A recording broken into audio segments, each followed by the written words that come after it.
So, this case, I think we can all agree that there are many, many, many different rabbit holes that you can go down. In fact, probably one of the most rabbit hole filled stories that there has been in many, many years. But at the fundamental root of the case is one fact, and that is that Summer is missing. And despite all these rabbit holes, you can't let go of that. You have to understand that there is a girl missing. And even in my relatively short time looking at all of the things that there is that this case has to offer, I find myself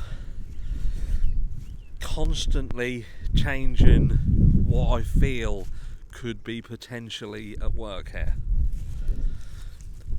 I must admit that still there is something about the swimming incident and the video in that car that just doesn't sit right. But what does statistics show us? What does history tell us?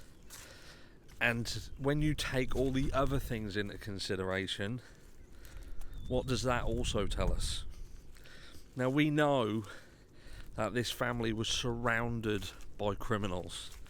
This whole area is like hell opened up and everybody crawled out and moved in. So it gave them access to people who gave them drugs, was part of that lifestyle of criminality. We know from the pictures that we see on the numerous Facebook profiles that Summer was not 100% looked after.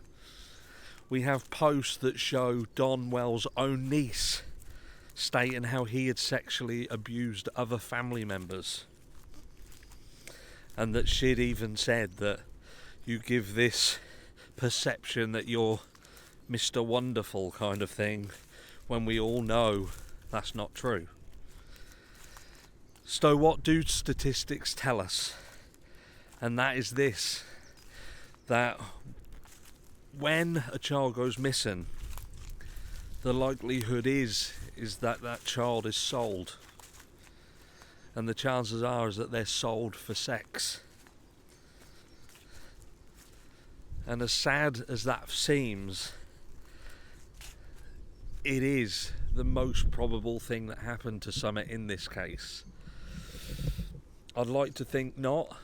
I'd like to think many things about this case. But the reality is that is what history has taught us. It does seem that there is some rife situation where children are sold and traded. We've seen the likes of Christy Seipel. Look what happened there. Horrendous story. But it shows and proves that children are all too often used as a commodity, as a bargaining chip. And when you do scout through the numerous posts that are on social media, and I'll draw your attention to this, and this is Don. Now, bearing in mind that this clip of Summer standing by the for sale barrel, and I know it's been gone over many, many times, but this is a clip that was a minute long. So if you're missing your little girl, why would you pick a short section of that clip that emphasises the for sale element and not the dancing daughter element?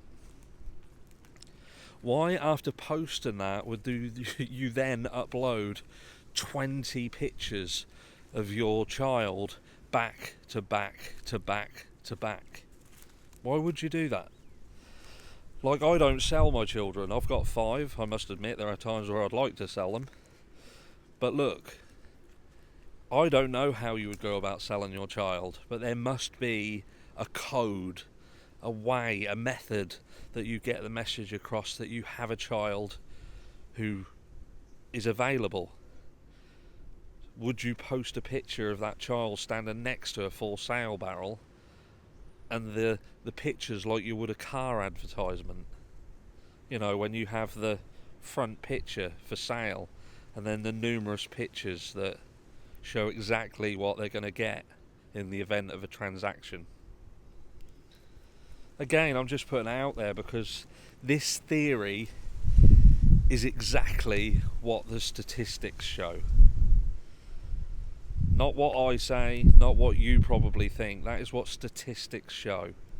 That many, many children go missing, and this is the reason. And when you take everything into consideration, could the Wells have staged an abduction to take the focus away from Summer, to believe she had already gone missing in order to sell her? Time will tell.